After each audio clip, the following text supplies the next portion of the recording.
Hello and welcome to Dad's Ad Job podcast. This is your host Adam Leverborough and I'm joined by Rob Horton and the famous Callum Horton, as heard and seen on the football terrace. Guys, how are we getting on?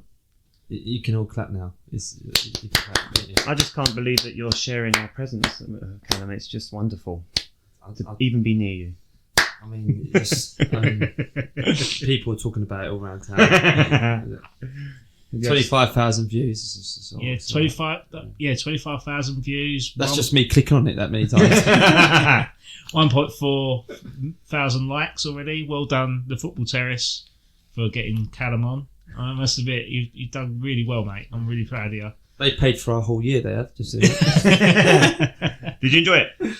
Yeah, it was good. I mean, it's not bad with like 20 minutes notice. What was it? 40 minutes notice going on. But, mate, I was texting you in an airport coming home. I was in the gym. I was actually in the gym, and I was like, I was in there with a work colleague. I was like, mate, I've got to go. I'm going to be on podcast in 25 minutes. I had to pick up Bo, drop Bo off, and go straight into here.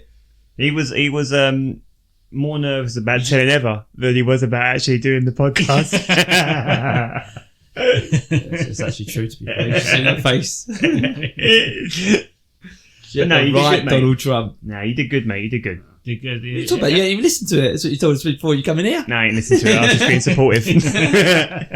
Well, I did. I downloaded it and listened to it on the flight back home, and yeah, I think you made some good points. And you said you slept on the way back home on the flight. That's what I mean. You said some good points, and then I fell asleep. It was like ASMR.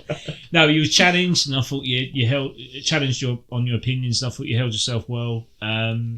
Yeah, and hopefully we can get on there and collaborate with the Football Terrace more often, and just give our views. I mean, it was a top 6 show, so whether they'll get a West Ham fan on there to talk, I don't think that's going to happen. But if they do a Championship edition anytime, maybe there'll be a top 6 talk. Then you can talk about it if you get relegated. I don't even think it'll be top 6. We'll be like 7th and get playoffs, and then still be out of the conversation. So it has obviously it's been a good couple of weeks since we last met and spoke and shared our views on football, and obviously the international break was there, so hence the break. So how's your family goals been in the past couple of weeks? Yeah, no, mine's been really good, to be fair. Lots going on. I think you talk about our goals. Like, we've got so much going on, obviously with the Christmas build up now. Well, you have been in Christmas for a month already, right? Yeah, I know. Yeah, I put my your decorations up. 1st of November, decorations are up. Full house, full Christmas trees. No, we love Christmas, and pretty much every weekend we've got something going on, Saturday and Sunday. And some of the days we've got like triple stuff going on. So like last weekend we were like up in like central London, then we were back down here, and then we were going somewhere in the evening. It's like literally every weekend is like Ramo, which is fantastic because like Bo's going to be like, he's going to love it, and have loads of things going on, and we've got like big events coming up, around Christmas, visiting like markets or whatever it might be, and which is lovely. But it's also an own goal because work's graft at the moment, and then every weekend's busy. Yeah, but you get 3 weeks off though, so don't you? No, 2. It's only 2. Two. Yeah. Well, I think it works out 10 working days, so you know what I mean. But yeah, I would like to just step in and defend the teaching profession. All right, mate, go on. I'm just highlighting it. So go on. They work ridiculous hours, and this myth about holidays is exactly that, because the planning and the marking and the preparation work that goes into being a teacher and the mental healing is unprecedented, and I am not going to entertain any notions of this holiday monarchy. And even in the 6 weeks holidays, speaking from experience and living with a teacher, it's a hard graft. So preach. I will defend you there. Preach for the teachers. But, the only other thing that's new in the Horton household is Bo's started potty training, and he is taking it like a fish from water. Is that the same? Duck to water, mate. Duck to water. A fish would qualify. Yeah. A fish out of water is pretty much. What's that about you in the teaching profession? Yeah, we don't talk about like a fish to land. Yeah. Oh, stop it! Right, yeah. So no, he's been fantastic, but he hasn't mastered the old number 2 bit yet. So, but apparently that does take longer. So, I thought being an Arsenal fan, he would have mastered the number 2 quite often. Sorry, I had to put that in there. Oh, that's not nice, is it? I mean, I'm surprised how quick thinking that was, to be fair. Yeah, I know. We haven't planned that. I'm really shocked. I know. He's had 2 weeks on holiday. That's what it is. That's it. Fresh. I'm revitalised. Yeah. But yeah, I'm actually shocked. Like, I thought, I don't want to jinx myself here, but like the weeing part of it he's done really, really well. But yeah, like I say, the pooing bit we're still working on, but we've actually shot ourselves a little bit of foot. So this, in the foot, actually, this is so to try and get him to poo in the potty. We've now promised him that if he does it, he gets a monster truck car, right? But my worry is now that he's going to get to the point where he thinks every time he poos in the potty that he's going to get some sort of reward. It's like every day's Christmas. That reminds me of that Michael McIntyre skit. Do you remember where he's like, I want ice cream? Please. So I'm a little bit worried. I've spoken to him. I was like, to be fair, today was the first day, and I picked him up from nursery. And like, no, he didn't do it. And he's looking at me going, but I get monster truck. And I'm like, no, we'll try again tomorrow. And I was like, when we get home, we'll have a biscuit. He's like trying to just change his mind into something else. But no, I really. Would you risk it for a chocolate biscuit? Oh God, yeah. I mean, my biggest thing is obviously we're going away at Christmas for Christmas as well as like Bo's birthday. Oh, where are you going? We're going to Disneyland Paris. You really? Yeah. Yeah, wow. Both of us, me and Rob. Well, there you go. That's my family. Oh, just you and Rob. What about the others? No. Sorry, Rob. Sorry, go on. Sorry, Rob. Sorry. I won't say no more. But I'm really hoping, like, if we can. Were you there for Christmas Day? No. We did do that before, though. Oh yeah, I've done that in Florida actually. I turned 18. So I turned 18, right? The night before we left for Florida. As you luck, right? Turn 18 to be a legal drinker, then you fly to America and you got to be 21. I can just imagine you in your like Mickey Mouse pajamas. Mate. Just where you're going, Addy. Did you have to one of that for the ears? Yes. To be fair, I'm completely envious because if I got to go to Disney World for my 18th birthday, I would have been like a pig in Chardonnay. That's one with dolphins, like 2 days before Christmas. Would you have to swim there? Oh, you can see the middle class one here and the working class people were. Someone got out of Newham quick, didn't they? Yeah. You sure you're not a Chelsea fan? Yeah. It's a small world. Mate, that's a banger.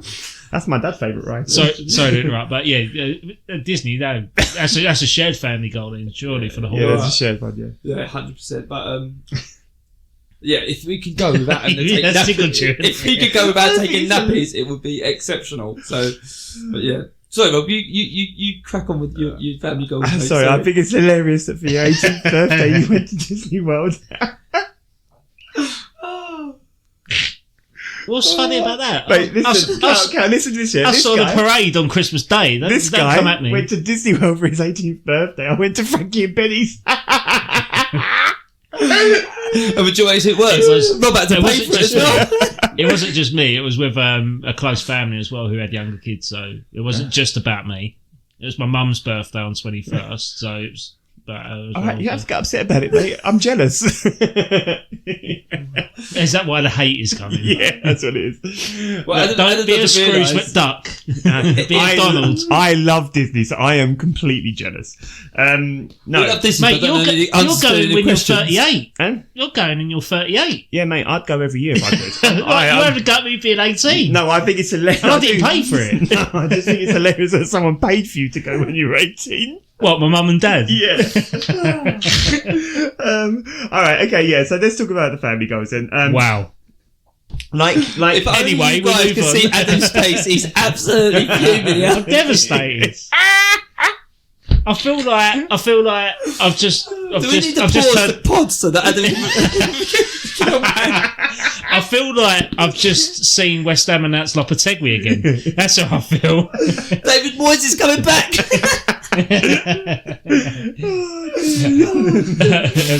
There's a wry smile just when you said that. Mickey Moyes. Mickey Moyes.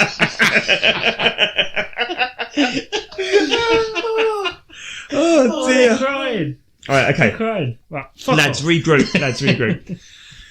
Leave me alone. But yes, like Callum was saying, personally and work-wise, I'm super busy up till Christmas as well. There's a lot of weekends where I'm working because one of the things I try to do with Christmas is I stack November and December so that we can do whatever we want if we want to do it at Christmas. That's kind of like the approach that we've always had since I've been doing the job that I do. And it works, and it's nice because then we can kind of go big and do all the things.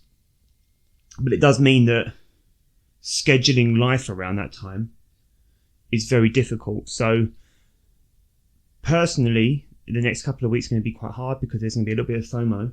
But the end goal is that we get to go to Disney for Christmas, and I've got no. I'm not. You're going to Disney for Christmas? I am. I don't think you said that. Did you know Adam went for his 18th birthday? And I would go every year. I've got no shame. I'm not backwards back coming forwards. I'd go every year to Disneyland or Disney. Would you go on your 18th birthday? I couldn't afford it. But it's going to be. Danny's been a few times. And Danny's obviously 11 now, so he's getting towards that part where he's working out where he is in the Disney universe and what he likes. And so he's leaning towards like the Star Wars stuff now, which is great because Disney caters to that. But Leia is really starting to kind of fall in love with the longer Disney sort of films and things like that. So whereas before she'd watch like the Disney shorts, like the Ariel shorts, or even more recently the Alice in Wonderland shorts, she's now wanting to watch the full feature-length films. And that's wonderful because those are the types of things that inspire your imagination and your creativity and all that type of stuff. And so that's why I went when I was 18. You're a late bloomer. I needed inspiration just before I was about to have my first legal beer. But she's already a very like imaginative player, just like Danny. Danny's a very imaginative player as well.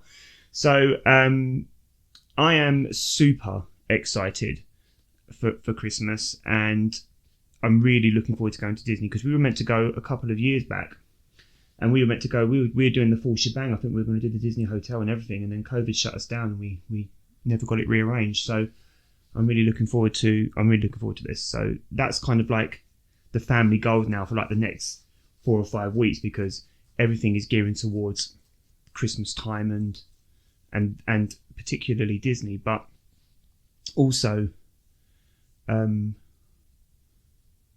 and I's anniversary is coming up as well. So there's lots of things that are looking forward to, but it's just trying to fit a life in around it now because work's picking up as well, a bit like you go. Yeah.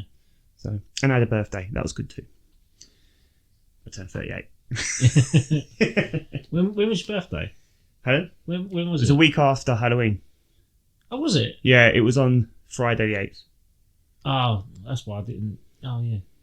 Sorry, mate. I forgot about it. I think I saw you on the day, actually. You were just getting into the car. Oh, yeah, that's right. Yeah, you dropped your keys off, yeah. Yeah, I took your keys. Yeah, that was my birthday present. That was access to my house. I used it. It was access through my back door, that was. Literally. I unlocked that lock and I did go in through your back door. It was lovely, thanks. But other than that, anything else to report? No, I did have a good birthday though. Good.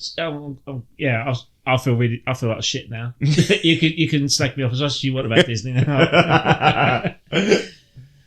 Was it good though? Yeah, it was good. I got things that probably only I would like. You didn't get a lightsaber, did you? No, I didn't. At 38 years of age. I will be making one at Disney, mate. I don't care.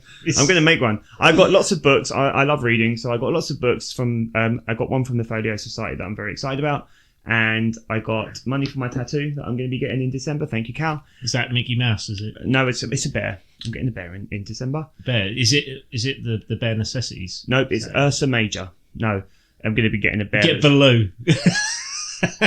Please get Baloo. No, not getting Baloo. Get Baloo. No, I'll get the bear from Robin Hood. If I was going to get a bear, it'd be the bear from Robin Hood. that's Or a Brother great Bear. I quite like Brother Bear. Nah, fuck that shit. No, man, Phil Collins. The Phil Collins soundtrack to that is incredible. I went to Disney on my 18th birthday. No, that's not the right bear. It's either Baloo or the bear from Robin Hood. Get out. Robin Hood, though, is such like the Disney Robin Hood is such an underrated film, isn't it? Oh, it's Like, fantastic. It's not underrated, mate. You just don't talk to enough Disney fans.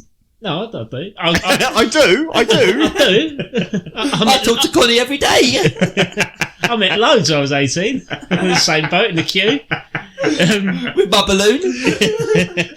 No, I'm 18, balloon walking around Disney World with a little baseball cap with a propeller on it. An inflatable dog. All right, okay. Enough about me. Let's hear about your family goals then. Let's go. My family goes. I went away on holiday on your birthday. Gave me a key to your house. Thanks, mate. Keys to your house. No, we had a nice family holiday in Lanzarote. Obviously, people might not know this, but my dad had stomach cancer last year, and he got the all clear last December. And he said he wanted to take the family away on holiday to kind of like make up for lost time and reevaluate life and stuff like that. You know all that mushy stuff. So so we all went to Lanzarote for a solid 10 days, and it was brilliant. It was good. Really enjoyed it. Lots of quality time spent seeing Connie thrive in the swimming pool, seeing her confidence grow was really good. Kerry got to read 2 books. Kerry got to read 2 books. Yeah, she relaxed quite a bit. No, we had our even share. That's not what you were saying before you come online. Not what you said. No, we had our even share. But Liar. when Connie was This is about going for walks, putting her a nap and all this. yeah. No, but again, we get to it. Well, she sat there, read her books. Yeah, she read her books. But I walked with my dad. I walked with my dad when I was getting Connie off to sleep in the pram, so we walk up and down the strip, and I think we walked on average 5.5 miles a day. Oh, that's good. Did you see Connie? So literally went up and down, and we had a pit stop and had a few beers and stuff, and then walked back, and yeah, just a sort of standard chilled holiday. But yeah, the international break was on. Obviously we beat Greece 3-0, and then that was nice. But then we beat Ireland 5-0, and amongst the strip was all Irish bars. So we were trying to keep our heads down, obviously not trying to provoke them, because the resort we went to, Porto del Carmen, seemed to be quite Irish heavy, and there was a lot of like Ryanair flights there and Aer Lingus and people from Cork, and there was loads of Irish people over there. I'm half Irish, but I'm English when I support my national team, and we went to this bar and we could see England were putting under pressure, and me and my dad are like, this is going to be awkward. We're going to end up smashing these, and we ended up doing so. And Jared Bowen scoring, which was a good highlight for us as West Ham fans. But as soon as we come out of the bar and after the game was finished, all the Irish bars were quite quiet. So it was quite a bittersweet. But then the following night, Scotland were playing, and all the Scottish people were coming out with their shirts on, so you could see them, and then they had a good result, so even they had something to celebrate. And there was a few Welsh fans as well who celebrated getting promotion as well. So I think Ireland probably had the worst international break over that period, especially with a load of English, Scottish and Welsh fans in the resort with them. But to get away from football, it was a lovely break. Weather was nice, started off mid-30s, finished off mid-20s. How did you cope with that? Like everyone else, put sun cream on, mate. Back to 30. And he's liar. You put back to 50 on. No, and he's out with the propeller. with a Mickey Mouse on this one. No, actually, no. There is a picture of me and Mickey Mouse is on. I was away. And the propeller. I can't wait. No, I'm thinking of that boy from Up right now. The little boy from Up. Well, you look like the old man at the minute with a flat cap. She does. Put that on Instagram. That is a picture there. I've never seen one. We'll get a picture of you and me next to each other. Right, I'm going to Especially with his little blanket. I'm going to take the picture of Rob now. Looks like the old man from Up. If it's not on I the suppose timeline. my glasses are really circular as well, aren't they? Yeah. Do you know what's even great about it? When you see this picture, guys, yeah, it looks like we've actually staged this. Rob's got his microphone sitting on a pram. No, that's his walker. That is, He's 38 now. that isn't custom made, so it looks like part of the thingy. That is actually a pram. Rob is the old man from Up. I've There killed you go. myself, haven't I, really? I suppose that's all backfired on me. There you go. Let's see. Don't come at me. Just don't tag me. Tag Rob. That's posted now. Thank you, mate. Appreciate that. Yeah, no, so Family Goals was good. But seeing as though we're in a laughing mood now, would you like one last laugh? Yeah, I would like one last laugh, if that's all right, guys, because I think times are going to change, and my prediction for the beginning of the season and Man United's placement might come true now or come good. So Mine one might last come time, true. one last time. Let's all laugh at Man U. Let's all laugh at Man U. Da la la la, da la la la. Hey, yes, let's have one final laugh at Man U. If you're going to lose to anyone, don't lose to West Ham United.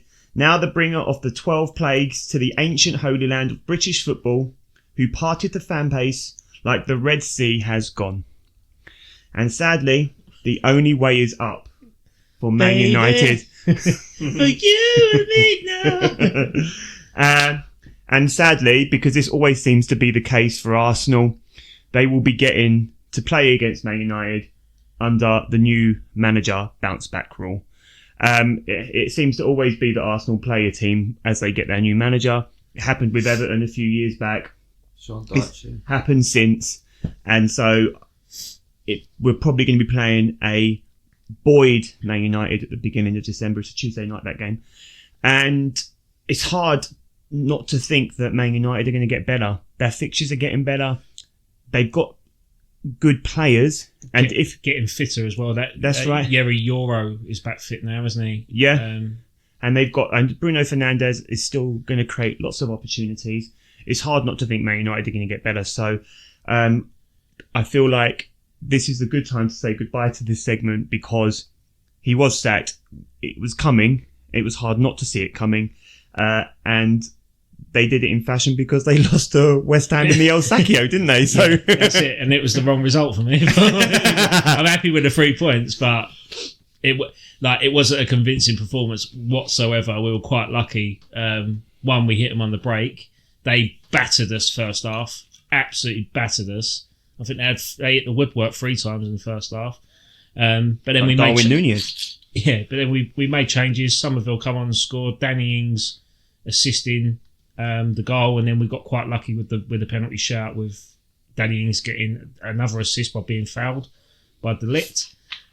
Slotted away by Bowen. No problems whatsoever. But I felt we got away with that one, and I think we've probably done Man United a massive favour for the fan base, because I think they've just had enough of Ten Hag by now. I recall one of my mates, Jordan, who's a Man United fan, texting me saying thank you as soon as Ten Hag was sacked. So give me my rosette. Yeah, I think I don't know. I suspect the new manager will be good, but Man United as a institution, and this might be the change of it all, but it still looks rotten. Yeah, it still looks rotten, and you can change the manager, and this manager looks good, but so did Erik ten Hag. So, I do think that it's not without. I mean, nothing is without gamble, but if you haven't got the infrastructure right, then how far will changing the manager solve the problem long term? You might get the bounce back, good 6 months, get into the Champions League or get into European competition, right? But then how far does that get you if the infrastructure of the club hasn't improved? They're still going to spend an astronomical amount of money on players because it's going to have to be the new manager's team, right? What if that doesn't work? And then you're going to be in the same situation you are, where you've got people on high wages who want to leave the club, but they can't leave the club because of their wages, or the loss of finance that will be coming back in. I'll just point you out, he's a head coach, not manager. And he's only on a 3-year contract as well. So, and the club's also said that they're not going to spend money. They've got no money to so spend. he's been brought in to get the best out of what they've already got. And I think he will achieve that. Yeah, no, I knew he was a head coach. I did know that. Yeah. There's a lot of things on social media and stuff about, like, I will want him as manager, but like it's a completely different role now. But I think Amorim, being a West Ham fan, was very excited for him to be linked and come on his private jet and have a meeting with Sullivan, and thought West Ham. I did think of you actually, because I remember having the chat. Yeah, I thought, yeah, this is the way we're going to go forward. But then it never happened. He stayed, and then he's got Man United 6 months later. But maybe he was just doing that to kind of flirt with the bigger clubs, but at our expense. But Maybe. I think he is one of the most talented coaches in the world at the minute, and I think he's got his entire career ahead of him. And being at Man United at the age of 36, is he? But basically, He's our Arteta, age. basically like what Arteta did. Yeah, Arteta joined when he was 37 or 38, I think. yeah. It's been 4 years, so he's 42. Yeah. But the thing with Amorim is that he's part of a coaching legacy that's happening in Portugal at the minute, where Braga and Sporting Lisbon seem to have a process where Braga develop these really outgoing coaches and up-and-coming coaches that get a high lot of praise with a lot of the players that they work with. And Sporting Lisbon paid €10 million back then to Braga to get him in, and you can see what he's done at Sporting Lisbon for him to get a move to Man United.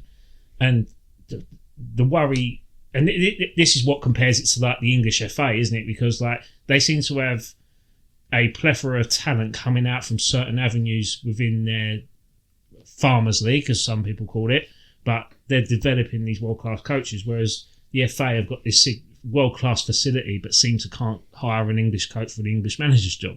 So that's a debate for another time, but I think Amorim is going to do very, very well at Man United, and I think they made the right appointment because they've had to. And they could have went down the route of Zinedine Zidane, or they could have went down another route of getting Laurent Blanc in, or just throwing that name out there because he's the next player. But they could have went down that route. They've been down the Mourinho route, so they've tried something new, and I think they've made the perfect appointment for him. I think you're right. I honestly think you're right. I just have, like the reservations I said, I do have concerns because although he's coaching the team, he still feeds into the wider narrative of the club, and that's where I have my main worries. But to move away from United real quick, you lost your number one guy. Is there, and you know we're all of the opinion, I think, that Lopetegui is here for a fun time, not a long time. Well, it might be by the time we pay you, he'll be sacked. Maybe, right? Would you take a stopgap till the end of the season, and then if someone like Ipswich got relegated, would you be interested in their manager? Absolutely not. No? Why not? Absolutely not. I don't think Kieran... One, a little bit of me is that he's got a Tottenham affiliation with him, so I wouldn't want that. Okay. so that's just me being very bitter. But okay, fine. So you've lost your number one guy. Who would you have a look at then? Who would I have a look at? I've had this debate many a time with people online. Most recently with Russ Budden of West Ham Network. For me personally, I think the best person to take over would be Abel Ferreira at Palmeiras at the minute. Again, as mentioned earlier, the Braga Sporting Lisbon process of churning out talented coaches, he's part of that as well. Being a former player of Sporting Lisbon as well, I think he might have even played with Amorim at some point. But he would be my choice, purely because Palmeiras have got 4 games left of their season, so he could be available after the 8th of December. He's got 1 year left on his contract, which could be easily bought out. Yeah. He's a Copa Libertadores back-to-back winner with Palmeiras. He's played with young up-and-coming talent, such as Luis Guilherme, who we bought for £19 million. I think he's the right person for that, and he's got European experience managing Braga and Palk in Greece. Yeah, I know. That would be my choice. But there's other alternatives out there. But Is there any noise coming out of West Ham for a favoured? It's appointment? the noise that comes out at the minute is free agents. So you're looking at Edin Terzic, who used to be Borussia Dortmund. There's someone who we've been flirting with. There's been another coach that's a free agent at the minute. Massimo Allegri was mentioned. I think that's bullshit. I don't know if I'd want that. I don't know. I think it's too old. I think West Ham need to get someone that's like early 40s. But you want, you want someone who's kind of like adapting to the way the game's being played now. Well, that's why Lopetegui stayed in England, didn't he? Because he wanted to stay in England because the English football matched his philosophy and style of play. Has it? He does look Wolves, a bit dated. You're right. I mean, at Wolves he looked all right, but he does look a bit dated at West Ham. Yeah, he does. And he had some great signings. We've talked about the signings before. Yeah, and again, there's been a lot of stick about Steiden signing Fulkrug, who hasn't started a game for West Ham yet. He's been injured. I can't blame Steiden, because if you went to B&Q and you bought hammers and chisels and nails and stuff, but then if you don't know how to use them when you get back home, is that B&Q's fault?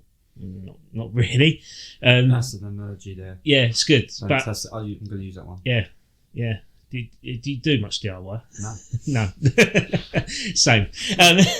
But I think, you can't blame the tools on hand, and I think that's why Amorim, going back to Amorim, will do well at Man United, because he will use those tools. He will get the best out of those players, and that's what I expect from my head coach. And Lopetegui just hasn't done that. He wasn't my first choice. I've not been entirely convinced by his appointment, especially being on a 2-year deal anyway.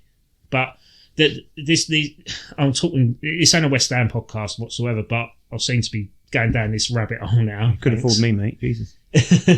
Going down this rabbit hole now, I but thought he was a Chelsea fan. I ain't got me Mickey Mouses on. Sorry. But are you saying that because West Ham had the Disneyland Castle as their badge, or like Bowling Castle? No. No. Okay, fine. No, he wasn't doing that. Oh. It's saying because you had money to go to Disney World on your birthday. That's why you thought you were a Chelsea fan. What was I talking about? Oh yeah, West Ham. But for me personally, again, I spoke with Russ Budden. I think there is a contingency plan for 2026 for West Ham, and I'm again, it's just dotting the I's, crossing the T's. Do you mean 25-26? Summer 2026. Okay. So July 2026. Sorry, I thought you meant the 25. I think there's going to be a number of factors in place just by looking at the horizon. One, there's the sponsorship deal with Betway expires, so we've got a blank canvas there. We've got the potential full control of London Stadium with a new lease with London Borough for 999 years, which is similar to the Etihad with Man City. Mm-hmm. So again, the partnership there could occur with a naming rights, and a shirt sponsorship could all tie in. Shirt manufacturer, Umbro's deal expires after next season after renewing for another year. So then you could look at a big player coming in like Puma or Nike could come in and take the kits. And then you've also got Lopetegui's contract expiry, which is June 2026, if he doesn't get Europe. So then again, it's like, well, we can get a manager in to take over. And there's been a lot of managers there whose contracts do expire in 2026, such as Marco Silva, Julian Nagelsmann at Germany, Matthias Yassil from Al Hilal. There's loads of managers out there that are available in 2026, and I think there's that, and then there's also takeover rumours as well of the club. So there's a lot of things. I think 2026 is going to be a key year for West Ham. If I've connected my dots correctly, there could be some factors in there which could throw my theory all out the water. But for me, I just think that year, everything seems to be going into that year as like a blank canvas. And sometimes when you secure an investment, a blank canvas is always good, because then they can make their own stamp on that club. So that's my overall thing. I won't go on West Ham too much until we touch back on predictions. But I think, for me, if I had to point someone now, long term, Abel Ferreira. Short term, I've got no idea. Mark Noble. Fair enough. Should we talk about Arsenal then? Yeah, can do, mate. Have I missed something? I was gonna delve into Pep Guardiola. Okay. In terms of going on to your conversation that you had on the football terrace. Pep Guardiola, if he leaves, obviously he's just signed a new contract extension with a year, with an optional year. After that, if Man City do get charged and something occurs and he ends up leaving, where do you see Pep Guardiola going, Callum? Yeah, so I debated this with the lads on Monday night, and I personally can't see him going anywhere else other than Italy. I think, going to another European country is the way forward for him. If he goes anywhere else, I think it would be a step back, or him taking a lesser job to sort of relax. But I can't see him as being a manager or a coach who would suit him. Like, he wants to be full on, full throttle, fully in charge. I can't see him going to somewhere like France. I don't think there's enough competition week in, week out, other than the Champions League over there. And anywhere else, I think it is literally going into semi-retirement. So going to Italy and winning the Champions League with an Italian club for the first time in how many years is it now since the Italian club won the Champions League? 5, 6. I think it was last time was Mourinho, wasn't it? With Inter Milan. Yeah, I mean that's Milito scored in the final, didn't he? Yeah, like it's yonks ago, isn't it? Yeah. So for him to bring a Champions League back to Italy, What club would you see him going to in Italy? I personally would like him to go to AC Milan, just because it's always a club that it's always the second. Well, mostly because of David Beckham going there back in when I was a kid. I'm a massive Becks fan, so when he went over there and having that black and red kit with the collar, and I think I'd love him to go AC Milan, but again, I think it's a lot of people saying Juve. I've heard Juve. If he were to go to Italy, but I've got one for you. Go on. Roma. He used to play for him. You reckon? Played for Brescia, and then he played for Roma. So Roma could be a good shout, especially with their potential investment as well coming in. One to watch maybe. But if you're going to go to Italy, you go back to familiar stomping grounds, don't you? And true. Yeah, so that could be an option. I don't think they've won the league. God, I can't remember last time won the league. To be fair, I think Sven-Göran Eriksson got close once, didn't he? And then ended up taking over Lazio shortly after that, which went down well. Roma, like I say, starved of success in Italy. That could be a good one. Do you reckon can you see him going anywhere else other than Italy? Do you reckon he'd go Paris? Paris was spoken about, wasn't it? What do you think, Rob? I personally couldn't care less, but you just reminded me of what my nan said to me when I was on holiday. I was sitting there in a meal. Take your hat off. This one when you were take your hat off that table. Take your propeller hat off when you're inside. We had a nice meal. We're sitting on top of this restaurant, right? Sorry to go back to family goals, but I have to say this because when you said that, it just fucking threw it.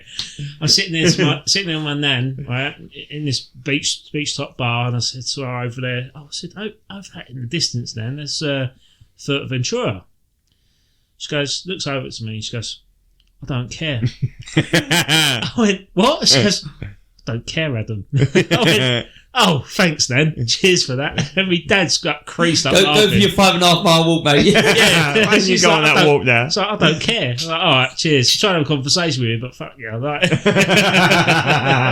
No, do you know I would never say it to my nan. Your nan sounds great. No, I get me another vodka and go. Go and get your nana another vodka and go. Where's that baby Sham? Sham used to drink baby Sham to collect the glasses, apparently. Oh, really? That was her excuse, yeah. I'm like that with pint glasses in pubs. Yeah, I personally couldn't care less, and I don't. care where he goes. I think there's if he signed on for another year and an option year, he basically completed football. And I know that he's a driven man, right? That's clear, and his passion is infectious, and all of those things. But he's completed football, so he could go to Italy and any of the teams that you guys have mentioned. Of the teams you did mention, AS Roma would be something I'd be the It's most a new project. Yeah. I'd be most interested to see that. I've got another one for you where he hasn't completed football. Bayern Munich didn't win Champions League. Yeah, I suppose he's got unfinished business there. That's fair as well. And if they could probably do a swap deal with company taking over at Man City and Pep going to Bayern Munich. Yeah, I mean that could be on the cards, but I think if he was going to complete football, international management would probably be. I don't see. Like, someone said that on the show, didn't they? They said I don't see Pep Guardiola ever being a national manager. That was me. I said was that you? That's me. I said I can't see it because there's not enough draw. Like what you work for? What, he ain't going to manage manage Spain, is he? Because he's Catalonian. So he'll never manage the. Although he represented them as a player, but he'll never manage them. I mean, like I said, unless she's going into semi-retirement, or like what there's not. I don't think there's enough back and forth. There's not enough stimulation there because it's. I think you're right. I honestly Unless think you're England. right. I think you're right. I think Post Tuchel. I honestly think he could be England manager. Really do think he could be England manager. I honestly do. High-paid job, and it's a high-paid job. But also, I where I work, one of the kids that I work with, her mum is a big city girl, and actually, was she from London? She is from London. Yeah. She is from London, but her parents are from up north, so they were Man City. They've been Man City forever. They're very lovely people, but her son's a Tottenham fan, and I can't stand it. So. I give him all of my attention when he comes to the gym. But his mum is a Man City girl, and she said that actually it was all pretty much, as far as the rumblings coming from City, it was like a thing. Yeah. Like England and Pep were a thing. So I don't know whether, like we discussed, I think previously, that maybe Tuchel is a stopgap for another manager. Maybe that other manager is Pep. But the reason why I'm saying it, though... But if England win the World Cup under Tuchel in USA, or North America, sorry, you should say... Canada, USA, Mexico. What has Pep Guardiola got to better that? Because winning the World Cup's the pinnacle, isn't it? No, absolutely. But so, ignoring what Tuchel may or may not do, if you're going to complete football... It's like collecting, it's like Thanos' glove, isn't it? You've got to collect all the stones. And so I kind of feel like there's enough ego in that where it'd be like, I want to win the World Cup. So I do, and that's. And what I know you could win the Champions League and all of those things. And I am not trying to like diminish those because for me, the Champions League is the most impressive thing in football, right? Yeah. I'm an England fan, but I'm not going to like die on the sword of England. Right, and I am one of those people where Arsenal winning the Champions League is more important to me than England winning anything, and I agree with that. I've got no problem with saying that whatsoever. Yeah, me too. But so there is that part of me as well. But if you're Pep, you've done it. What hasn't he done? So I do think international management could be an attraction for Pep. But how old is he now? He's still 53? Is he? I think he's early 50s. One thing he hasn't done. He has never done a project, has he? I mean... He's never done a project. Well, I don't know. Barcelona was a pretty big project, wasn't it? Because he was a gamble, wasn't he, as well? Well, he was a youth... But he was Barcelona B manager, wasn't he? Yeah, but he's never done And he showed up Frank Rijkaard. He ain't done a West Ham, has he? He ain't done a Brighton. He ain't done a... Well, why would he Nottingham go? Forest. Why would he go to... Because for me, but the thing is, for me, he's always gone to a club where we'll give him money, that we'll let him spend money and get... As a coach, remember, and did he have a lot of money at Munich? Did he spend a lot of money in Munich? I think he did, didn't he? Yeah. He's always been at a club with money. He's never done that. Or they've bought big players that cost money. Like they got Lewandowski on a free, but they paid him a far significant wage, didn't they? Like, yeah, but I mean that's not his dealing, is it? Like he doesn't. But it's his law, isn't it? He's the only one that can kind of. Don't you think he'd want to test himself out to see if he could actually do and take a team that's not got... Yeah, but if you're Pep Guardiola, why? Like, What was it? Someone else said Girona, didn't they? Yeah, Girona. Because his brother owns 40% of Girona as well as the Blue City Group. But then that's another link, isn't it? Like, could he go to a club where it's still part of the City Group franchise, which ties into the contract extension, so they can just go over and still pay him that amount? No, do you know what? No, I like don't think he has New York City. We talked about America. He could go to Melbourne in Australia. He could go to Yokohama F Marinos in Japan. He could go anywhere that's part of that ownership, couldn't they? Do you know what? I can't believe I'm even defending him because I couldn't care less. But no, yeah. If you are, you don't care. Though. If you are, no, I don't care. But if you are Pep Guardiola, I said it again. If you are, I can't believe you guys can't see this. Brother. Because you guys can't see this, I'm getting frustrated, right? If you are Pep, right, and Brighton give me a phone call, I'm not answering the phone to Brighton. I'm Pep Guardiola. Yeah. Like, I don't need to prove anything to Callum on the podcast, do I? Like, oh yeah, project. That's nonsense. I'm Pep Guardiola. I go wherever the fuck I want. I don't need to go and make Swindon relevant, do I? Like, I am Pep. I can manage whoever I want. Unless they're owned by the City Group. Helen? Alright, fine. But like, why does he need to do it? He's never done it with money. Do you know what? There have been people with money and they've done fuck all. Look at what Man United have done with money over the last 10 years. I thought we weren't doing laugh at Man United anymore. No, that's easy. That's an easy one then. Look at Chelsea are just about to come good, but for the last 3 seasons they've been laughable. Right? They could still get punished.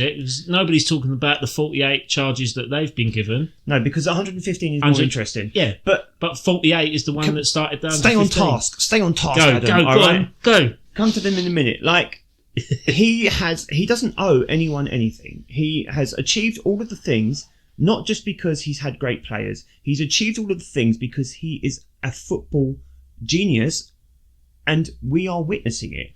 Like, he had Sergio Aguero, who is known to be a bad trainer, and he was still making ridiculous numbers for him, right? And he's had other questionable.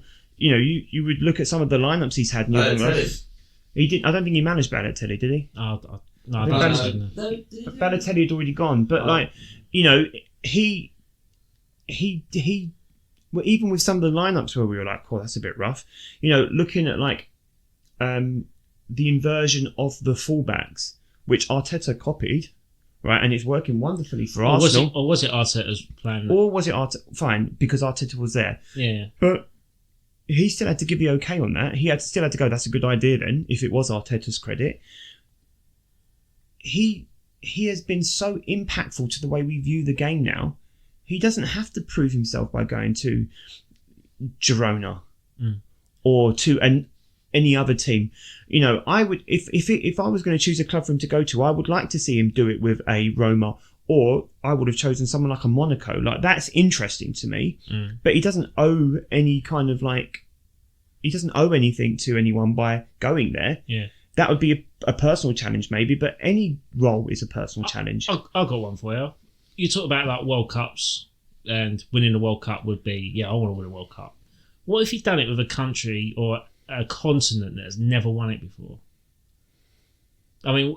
The World Cup just gone. We saw Morocco get to the semi-finals, and first time ever an African country. Yeah, but they can't afford him. But who says they can't afford him? Morocco are quite a rich country when you think about. I don't mean Morocco in general. I mean, like, if you look at like they almost had the World Cup at one point, didn't they? No, but what I mean is you've got what I'm leading to this is you've got the Saudi Arabian World Cup happening in 2034. I think that's the year, isn't it? They're going to be pumping billions into that infrastructure there, and they're already pumping it in their league anyway. But to get someone like, I think Roberto Mancini's the manager of Saudi Arabia at the minute, and they get someone like Pep Guardiola in probably about 4 years before Saudi Arabia hosts the World Cup, and they pump money into that.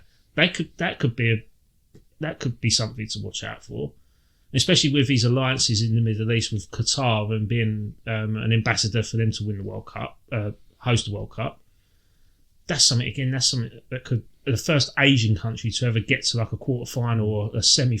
No, it won't be the first Asian, will they? Because South Korea done it. Yeah, I was about to say, South Korea did it when they hosted it. Yeah, 2002. But Bloody Brazil. Rivaldo did him dirty in that game. That was Turkey you done it against. Was it? Yeah. Oh, there's my memory. Yeah, because South Korea played Germany in the semis, I think. Yeah.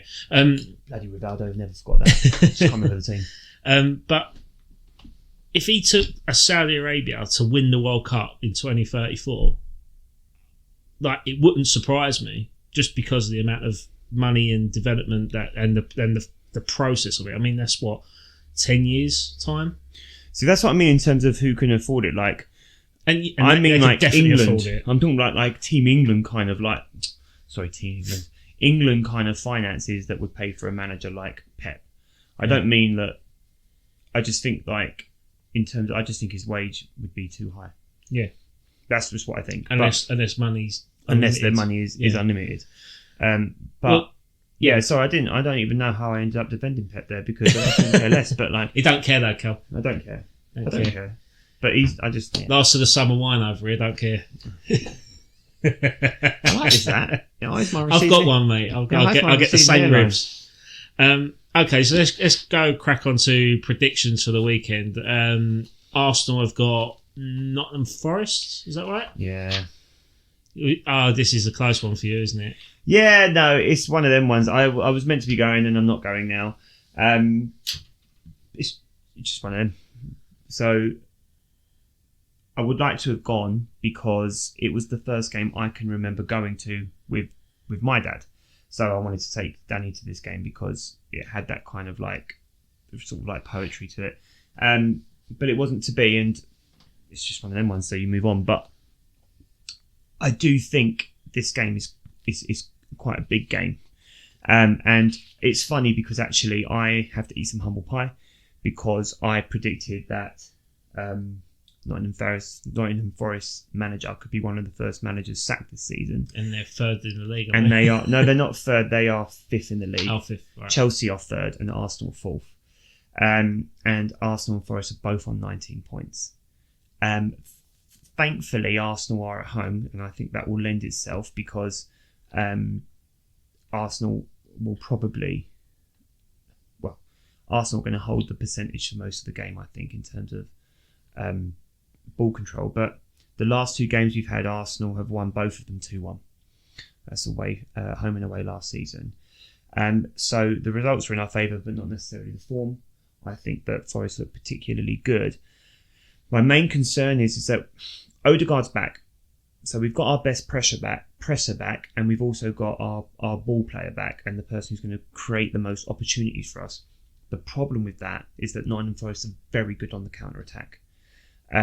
So if we do commit to an Odegaard attack and we don't complete on that, we are potentially vulnerable. The only thing I will say, and it looks like Ben White's injured, and I'll talk about what I think the team might look like in a second. But if they do hit us on the counter-attack, and Chris Wood is very good in the box, I think Gabriel is better.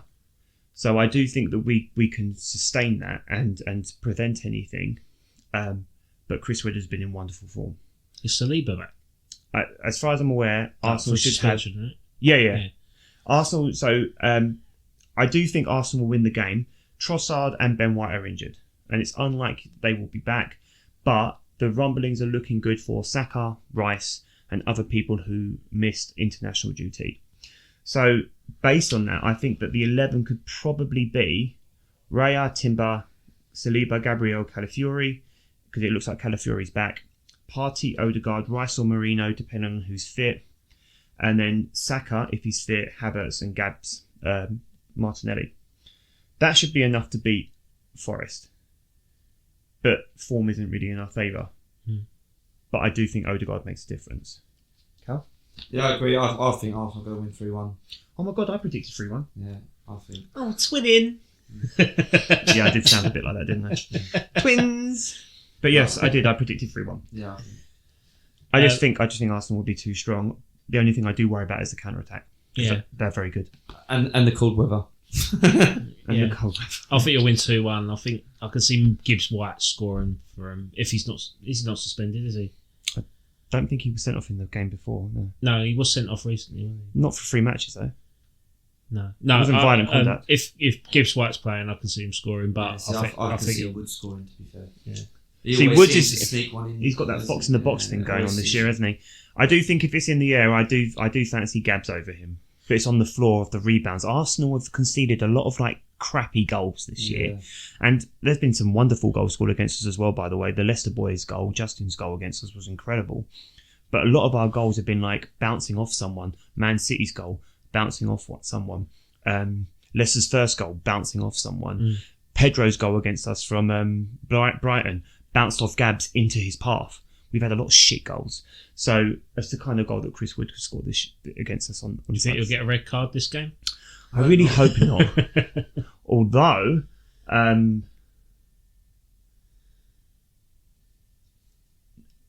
I don't think we've had any sending offs again. We didn't have any sending off against Forest last year. No, because you've had quite a few sending offs already this year. No. I was just trying to call back to. Yeah. I was thinking if we had one last year, but we didn't. Who's the ref? I have no idea. Not Oliver, is it? I don't think it's been confirmed yet, is it? It's not Coote, is it? I don't know. No, it's definitely not David Coote. Have you seen all that? Yes, that's why I mentioned it. That's why I was thinking about whether I should mention it or not, but I chose not to. We'll refrain from that being a dad's job podcast. Callum ain't got a clue. No, but you're talking about the Liverpool comments, no? Oh, right, yeah. So Okay, Callum does I that. am there, Yeah. I do watch the news. West Ham. I'm not going to talk much about it. If I'm completely honest, I was talking to Geordie away, and he reminded me of the fact that Anthony Gordon, Livramento, Lewis Hall all played for England recently, and they played well, and I'm not positive whatsoever. 3-0 loss. Monday night at St James's Park, because the game's been moved. A lot of West Ham fans, bless them, had booked off weekends, days off work so that they could go up there and have a good time up in Newcastle. For it to be moved to a Monday night was probably the furthest away day that West Ham could probably do. So, yeah, I think atmosphere is going to be flat. Not saying that West Ham fans are flat anyway, but I just think there won't be as many West Ham fans going. No, it's a crap place to get to as well. It's a crap place to get to. It's up in the gods. It's a long drive. Yeah, a lot of... It's cold. It's cold. It's grim up north. Could they do it on a Sunday night against Stoke? Yeah, I'm not positive about it whatsoever. I'm not positive about Lopetegui's style of play. I'm not positive about the news of players saying that they're unsettled in England, saying that they made a bad move signing for West Ham or playing in the Premier League. Rumblings of players looking to move already. Kudus rumours resurfacing, 85 million, yeah, What, to Arsenal? which I called in the summer. I And now, don't see Arsenal doing it. They're going to get a striker if they're going to get anyone. well, he can play as a striker. Who'd you get in? Striker for Arsenal. That was something else that was brought up. Hang on, well, let's talk about that. Let's let Adam finish talking about West Ham. No, I'm finished. We're losing 3-0. 3-0. Like, Do you know what? I've got no hope whatsoever. Arsenal lost at Newcastle, and it was a rubbish game, but it was a game where two teams basically cancelled themselves out, and Newcastle got the rub of the green. And that's the way it goes sometimes. I don't think Arsenal were particularly bad, and I don't think Newcastle were particularly great when we played them. But they got the goal, and they're a good side. And I do think West Ham could be in trouble. Well, Callum Wilson is declared fit for the game, and he always bags against us. So put your money on him scoring against us, because he always does. He'll start Isak, surely. But Callum Wilson could come on as a sub and play 1 minute, and he'll score 2 goals against us, because that is just what he does. So yeah, I'm not hopeful. 3-0. Sorry, West Ham fans, but I think they're all the same mindset as me. I reckon it could be a real strong. I reckon it would be 4-1. Yeah, doesn't surprise me, mate. Bowen's good. Yeah, but Yeah, Bowen would get the goal, but it'd be 4-1. Yeah. Come on, let's be optimistic. I'm gonna go. no, don't be optimistic on my account. gonna Just go- be honest. I'm gonna go 2-1 Newcastle. I think it'll be closer. I do think it'll be closer. No, I think West Ham have got some good players. But said earlier, what's the point having good players if 2-1. I'm playing. What is it? What's his name? Morecambe and Wise. I'm playing all the notes, but not necessarily in the right order. Yeah, fair. I'm going to go 2-1. Okay. I suppose now though, and I know that I said to Cam, we're talking about it in a sec, but we are getting to that point now where we could probably start talking about rumblings of who do you think January transfer window. Kudos, I can take or leave Kudos. I actually think we could wait for Kudos until the summer and maybe get him cheaper than 85 mil. It will still cost you 85 mil as his release clause. Okay, fine. But I still think I don't think there's any rush on that. I actually would be more interested in some competition for Havertz. And that's not because I want to see Havertz dropped. I haven't got a problem with Havertz. And I think that, there's been a lot of digging out about Havertz and his form. But Havertz is a better player when Odegaard's in the team. And so are most of Arsenal in general. Mm. So I think that Havertz's dip in form is directly correlated to Odegaard not being in the team. I know it's easy to say players are better when good players should be able to play well anytime, anywhere. Well, Haaland's been pretty crap over the last couple of months without De Bruyne holding his hand. So I do think that there is a bit of give and take there. It's just easy to jump on Havertz because Arsenal, right? Yeah. I do think that Arsenal are, from what I can see anyway, and I can't say his name, so I'm just going to say it my way, but the Gyökeres links. Gyökeres, isn't it? Gyökeres. Did I say it right? Yeah. Right, okay. Those links don't seem to be going away, whereas all the other ones have. Well, even Isak. Pardon? Yeah, but I can see Isak going to Arsenal, and I think even there's quite a few people in media in the that won't happen in January. That's not happening in January. I don't might do. See, I said this. I can't say it. It's too big a move. Who's going to spend 130, 40 million pounds in January? Unless you're top of the league and you're top of the Champions League. And you've done it the past 2 seasons, didn't you? Like you spent a lot of money to secure. We didn't spend loads this summer. We spent money this summer. In January, I mean, because you went and bought out Aubameyang back in the day. Yeah.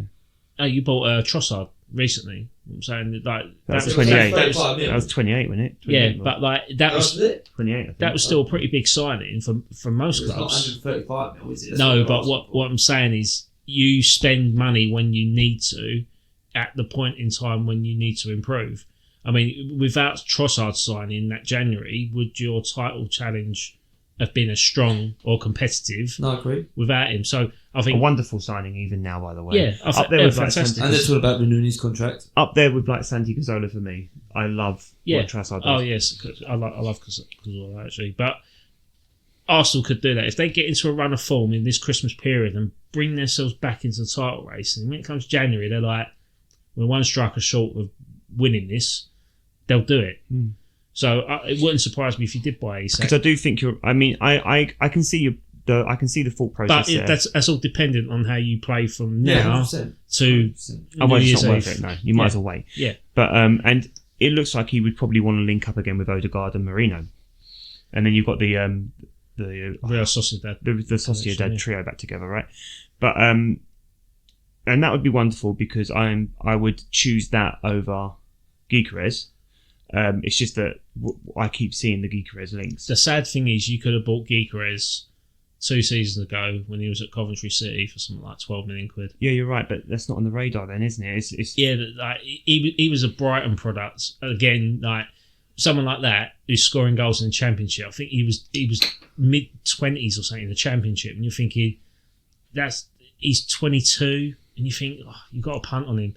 I said it when I know you wanted him at West Ham. Yeah, and I was like, buy him now because he was bought around the same time as Mitoma at Brighton, and Mitoma went out on loan, and then Gyökeres went out on loan to Coventry, and then Brighton decided to sell him for something stupid like 1.2 million.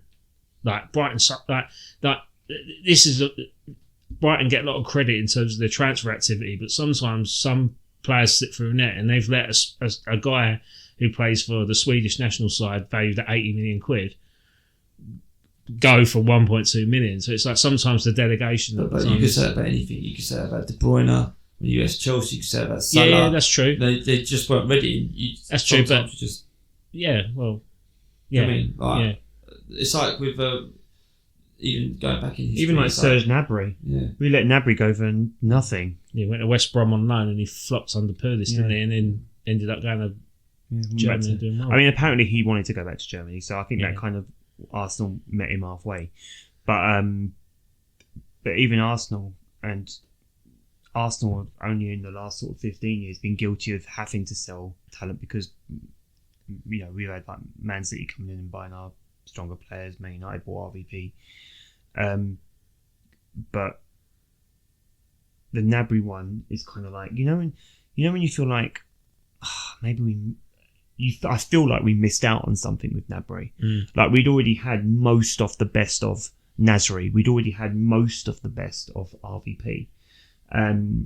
Adebayor, Kolo Touré before they all went to City. But like Gnabry was the one when you're like, oh man, that was right at the beginning. Yeah, but then we wouldn't have maybe had Saka or people. Yeah, I mean, well, this thing is, I was just giving Emery his dues, right? But actually, if Emery had his way, we would have got Zaha and we would have given them Saka. So yeah. Can you imagine? That's why he got sacked. Maybe suggesting that sort of deal. Yeah.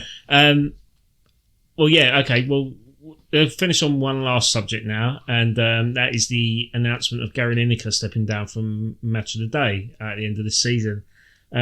What's your thoughts on that, and what has he brought to Match of the Day since coming in all them years ago to replace Des Lyman? Yeah. So I can't remember when Lineker came in. You probably know, but my whole experience of Match. I don't, but I can find out. Oh, yeah, I'm sure you will.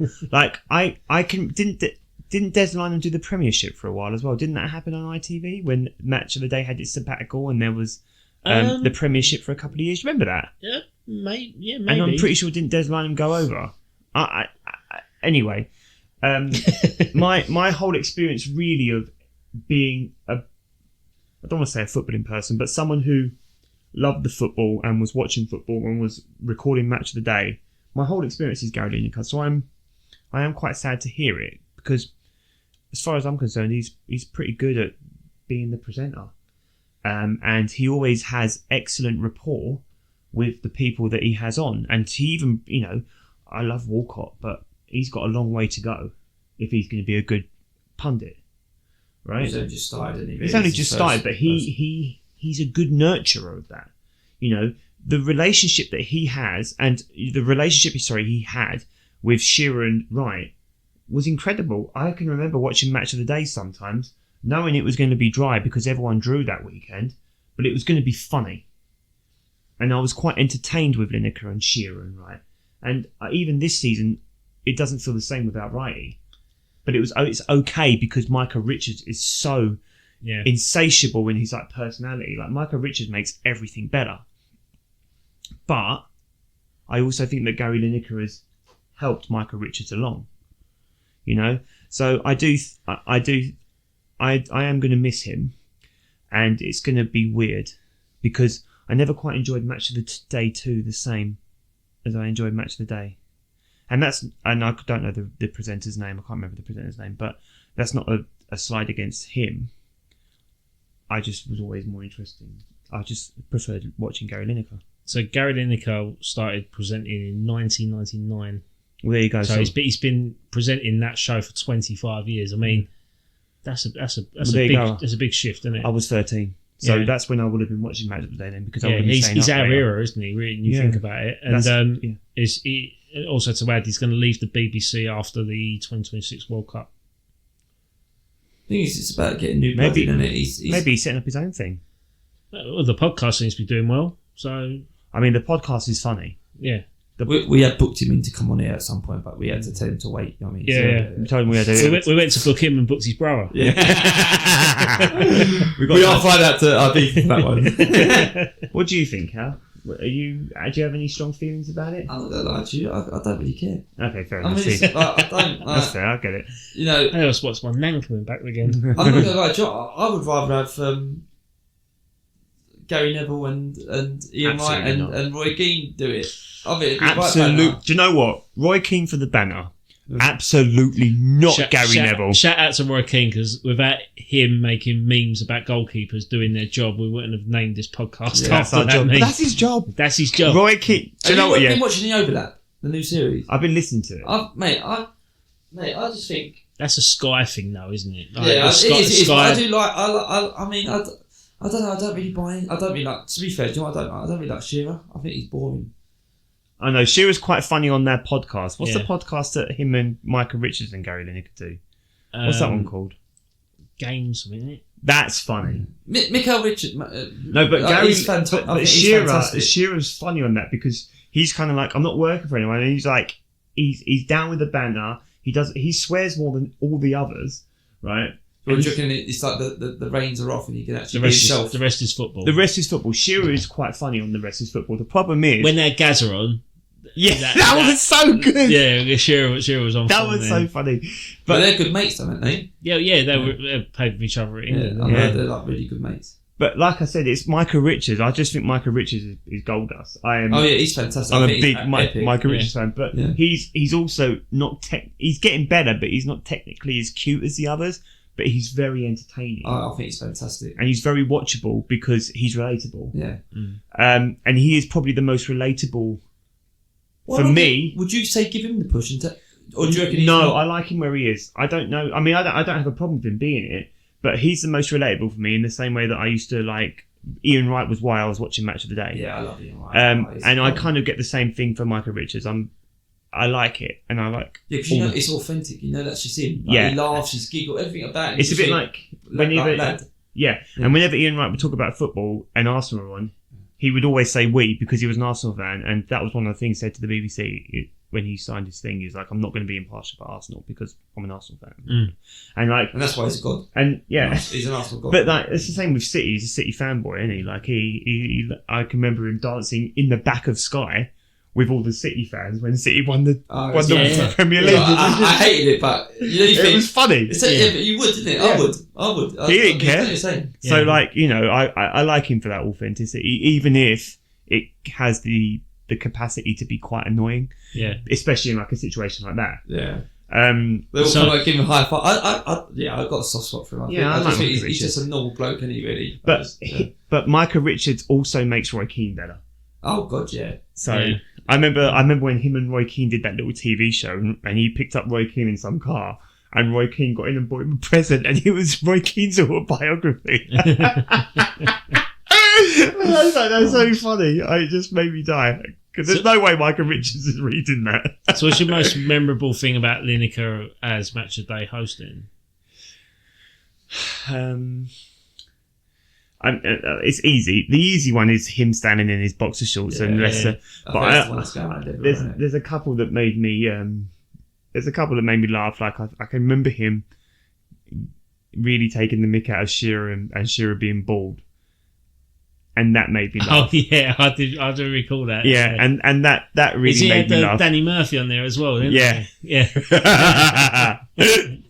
I do remember that episode. But yeah, so and yeah, he like I said, he was just good at making other people talk. Yeah. And it's not like his football knowledge is wanting, but Yeah. it's going to be weird. And I do think the BBC need to get it right. Yeah, because for me, like I've not been able to. Sometimes, like when I was younger, I'd always go, "Got to get home and watch Match of the Day. Got to get home and watch it." Now I'm like, I'm not bothered. No, I agree. Not bothered if I watch it. Like There's so many more so platforms. because if West Ham lose, I'm like, well, I'm going to sit up and watch West Ham lose again. Like I was already pissed off the first time. I don't want to be pissed off the second time.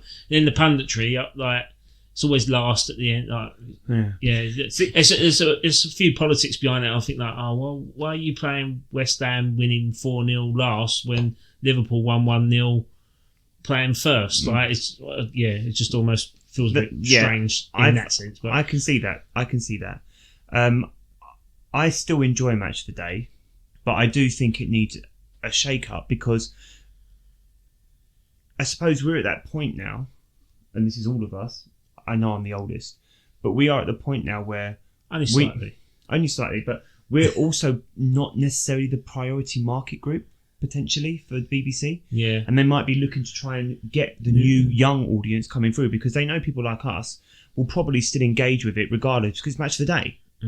right? In the same way that people like Gary Lineker replacing Des Lynam. Are you serious? Yeah. Right? We might be going, anyone. We were talking earlier about Alex Scott being a potential person, like, and there'll be people going, "What? Alex Scott replacing Gary Lineker? Can you believe it?" Like, but we aren't the target group anymore, or we aren't the target group for the long term because these the 18 to 25-year-olds are the ones that are going to be watching the BBC for the next potentially 50 years, whereas, our life expectancy might not be as long as that. So I do get it. Also, bringing a woman in as a presenter, that also opens up. Women's football is getting massive now. Does that bring in that actually that they're doing both women and men's football now? It'd be interesting. I don't know if they would nice to see. I think. Yeah, I mean, I'm not opposed to it at all, but I'm not sure if they would go that pathway because no one else is doing it, and BBC want to be the first. You don't see. The difference with that, I think, is because the seasons are running at different times, almost, aren't they? Like, just off, aren't they? Yeah, cause like when the men's international break ends, the women's one starts. Yeah. So then the domestic calendar is kind of different as such. Like, as much as being a dad to a daughter and she's football mad and encouraging women's game to her, I couldn't encourage her to watch West Ham ladies because I've been growing up watching West Ham men rather than West Ham ladies. So, and usually when you watch that sort of club, you've got like the foundation. I'm trying to say this in a non-controversial way, but like, I didn't grow up watching West Ham ladies, and neither did any of the rest of my family. I just feel like it's a bolt on to what I support, so I can't really get too invested in that. If I was going to encourage Connie to watch a ladies team, I'd say, well, go support your local team, which is Colchester now. So I'll probably go and say, look, I'll go take it to a Colchester ladies game because that's your local team, and that's where you can. That's almost even nicer, put it that way. Yeah. It's no disrespect to the West Ham ladies, but I just think it's still like latching on to the men's game when it's although it's its own game, it's still part of the identity of the men's, which is what made West Ham United. Would you prefer them if they were even the working class club? Yeah, I would actually. I would. I think the MLS do it. I think in the women's MLS. So like almost have it like the Man City Foundation. So have it as a West Ham, but they'd be named. Well, you've got. Or something, I don't know. Or let's play too close, but. Well, you've got. For instance, you've got Orlando City, which is the MLS. Then you've got Orlando Pride, which is the women's, but it's its own club. Although they share the colours and there is that slight relationship between the two, but that's their own name, that's their own legacy. And we're going into a massive different conversation here. But I think having women's football next to men's football for Match of the Day, the women have their own show anyway. Could you tie that on the end of Match of the Day, or could you tie that beforehand, or whatever? I think it's got its own time frame. It's got its own target audience that will watch it. I don't think it's necessary. Yeah, I don't think it's necessary. Yeah, I can't imagine young women. Again, I'm not trying to say this controversially, but I can't see young women staying up till 10:30 at night to watch the women's version of Match of the Day because, again, a lot of the games are played earlier. And it's a lot more family orientated, I think. So young kids are not going to stay up late to watch it, but it's all on demand now. If they want to watch it, press red button and it's on, isn't it? It's all about Match of the Day as well. Yeah, and that's what I do with Match of the Day now. Like, if I want to watch it, I just go on iPlayer and just catch up whenever I want to watch it. But in terms of presenters, Alex Scott is a fantastic presenter. Whether she fits men's Premier League football, again, it's a touchy subject. For me, I would rather go down a different route, not discrediting her talent whatsoever. I'd just rather see something different for men's Premier League football. I wouldn't go Alex Scott. I would absolutely go Laura Woods though. No, I wouldn't even go Laura Woods. If we were going to, it's not a anti-women thing at all. I don't think. I don't think that's the right person for that show. It's like saying I want to have a no. So a non-white James Bond. No. I think that's a different discussion. I think if you were going to do, I'm only mentioning Laura Woods because we were talking about about Alex Scott and female presenters. Again, they're Bianca Westwood, Laura Woods, Alex Scott. Yeah. You've got the woman that does the darts. Her name's gone now. Abigail Davis. Uh-huh. You've got Kate Abdo, who does the Champions League stuff in America. Like, there's loads of fantastic women punditry out there and presenters, but I just think Match of the Day just has to be something more Premier League biased in that sense. I don't know. I mean, because it's Premier League highlights. So I wouldn't expect a Championship legend like Lee Trundle presenting Match of the Day because he's never played Premier League football. Yeah, I mean, I suppose this is coming off the back of just also that you said you'd be quite interested to see a non-footballer or footballing person talk football, but an icon within the game. But then that brings into, should we be considering people like Laura Woods and Alex Scott, because it's fall within that category, isn't it? But I don't know. I mean, I don't listen to TalkSport as much as I used to, but Laura Woods in the morning at 9 o'clock with Alan Brazil and her putting Alan Brazil to task and Ali McCoy. I thought she was very good at, and she's an Arsenal fan, commanding a room. That's neither here nor there. You know, she is an Arsenal fan, but she could command a space, but she could also do it in a way where it wasn't like, I don't ever feel like she was she didn't outshine her. She was great, but she never outdid what her purpose was when she was on the show. I could, and again, I could see why Jermaine Genius was linked with the role, because it's that generation, isn't it? It's the older type football. But again, I know what has happened or whatever. Like, it's by the by. But again, when you look at his footballing career in comparison to what Gary Lineker's was, it's not comparable. No. Like, it's like, well, why am I going to listen to you? Or why are you going to get a pundit on there that's won more trophies and go, well, why am I going to listen to your opinions? Like, it does feel a bit, obnoxious, but... You got a pick? Yeah, who's your pick, Cal? I don't think it needs to be like a younger bloke, obviously. Or a younger person. I can't think of... I mean, Theo Walcott, but again, he's only just stepped into the role. Jermaine would have been a fantastic one, but unfortunately what's happened, and it looks like he's going to miss it now. Because I do think he was good. I thought he was good on the One show as well. And I think it was set up for him to take over, and it's just... I couldn't buy him. I couldn't listen to him. I have to be honest, I couldn't listen to him. But I think that's who I think that was the overall goal for having him in, and then obviously...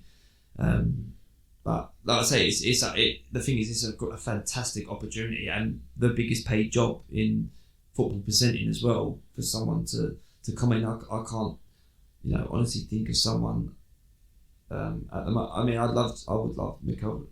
I think Richard would be absolutely banter on it.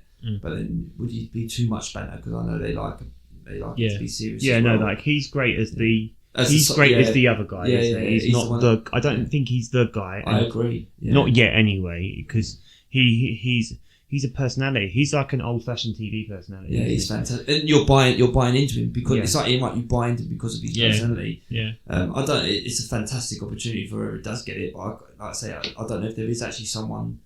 I think they're going to have to go and hunt for him. I actually don't. What about Jack Wilshere? I know he's going down the coaching route, but from what I've seen from interview, I know it's completely out the because he's not done anything. But from some of his interviews that I've seen, he's quite a serious character. I know, like, he's got the history of all the craziness that he's done for Arsenal and the songs and stuff he's sang on. But from his actual interviews, he comes across quite well. Young pro, he probably could have had a better career if he could. He did with injuries, unfortunately, but. He does come across well in interviews as a out of the blue sort of just top of my head person, but I think it needs to be someone of that. I don't know. Era. I think that's too young. Listen. So Gary Lineker's been doing it for 25 years, right? Gary Lineker was how old when he took over? He's 63 now. Right. So he was in his 40s. I reckon the BBC could potentially be looking in that demographic. Someone who's older, where the younger demographic can be like, I know who that guy is, but not quite old enough. Sorry, but sorry, what I mean is, but old enough where people of our generation will be like, I'd listen to him. So I think we're probably looking at a demographic of like 35 to 45. Yeah, I agree. So rather than like someone who's young and upcoming, because we talked about like content creators and stuff like that, and there's some fantastically funny ones, but I reckon you're probably looking at someone who's in the 35 to 45 bracket. I wouldn't pick this person, but you're talking of someone in the Andy Goldstein guys, and this was your shout, but he is the Andy Gold. You're looking at the Andy Goldstein guys, someone who knows football. Colin Murray, maybe another one. That sort of mould. Yeah, and that's where you're probably looking.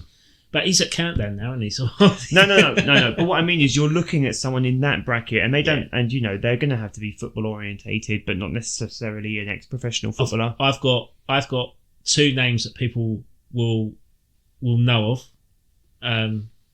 Tim Lovejoy. He's not 45.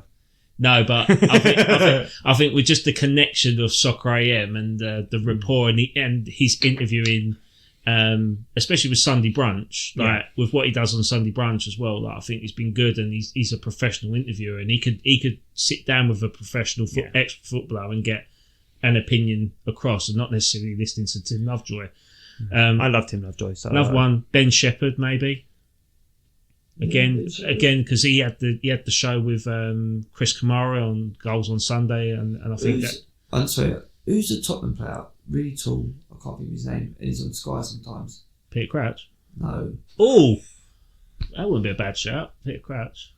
He's part of BBC as well, isn't he? Centre half. Do you know what? I don't mind that. You're talking about Callum Dawson. Yeah, Dawson. Absolutely not. Michael Dawson. Yeah, is it Michael? Oh, Callum Dawson. Who's Callum Dawson? His brother. Am I thinking of Callum Davenport? No, you think his other brother Les. I think of Callum Davenport. No, absolutely not. Oh, I'll tell you what. I like Peter Crouch. Peter Crouch would be quite good, wouldn't it? Peter Crouch I could have, because... Or Joe Cole, maybe, because of his BT... No, not having TNT. Joe Cole. But I could see Peter Crouch. Absolutely, I'd rather burn. No, I could do. No, not having. Peter Crouch would be quite funny. Peter Crouch would be good, and he presented that World Cup show with Maya Jama, didn't he? He's too busy, mate. He's got his own podcast with his missus. That's all BBC, though, isn't it? Yeah. No, I think he's back. Do you know what? I reckon Peter Crouch. That just comes. I like Peter Crouch. That is my favourite suggestion so far. Tim Lovejoy is up there, but Peter Crouch is enough where the younger generation will be like, "Why is the guy who does the robot announcing, presenting match of the day?" He was a top footballer, though, wasn't he? Yeah. More successful than that hat trick. I think he scored a hat trick. I watched him score a hat trick against West Ham actually, and it was a banger. I think it was a perfect hat trick as well. I think it was left, right header. He scored 4 goals in Champions League or something as well, didn't he? I think he scored a hat trick, and he was playing for. I think he was playing for against West Ham, wasn't it? The best quote ever in football. Peter Crouch, what would you be if you weren't a footballer? A virgin. A virgin. I'm sorry, it's just too much.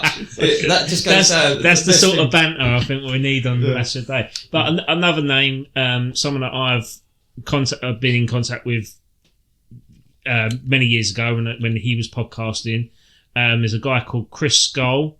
He's on Absolute Radio. He's a former Knees Up Mother Brown podcaster. He is very, very good, but he's working for West Ham United at the moment as the official interviewer. I think he has got charisma. He's got a fantastic relationship with former players. I know it's West Ham. I know it's a West Ham podcast. It's not a West Ham podcast, but I know I'm saying his name because of his affiliation with West Ham is the reason why I'm aware of him. And he's he also sponsors Adam's microphone. But he also does podcasts with Josh Widdicombe, Alex Brooker, Matt Horn. He's in with all the other comedians as well. And I think he's of our age. Yeah. He's a football fan. He's very knowledgeable. He's a good interviewer. I think he could be an outside shot. But you know what? That's I'm just plugging someone that I know. I think is good.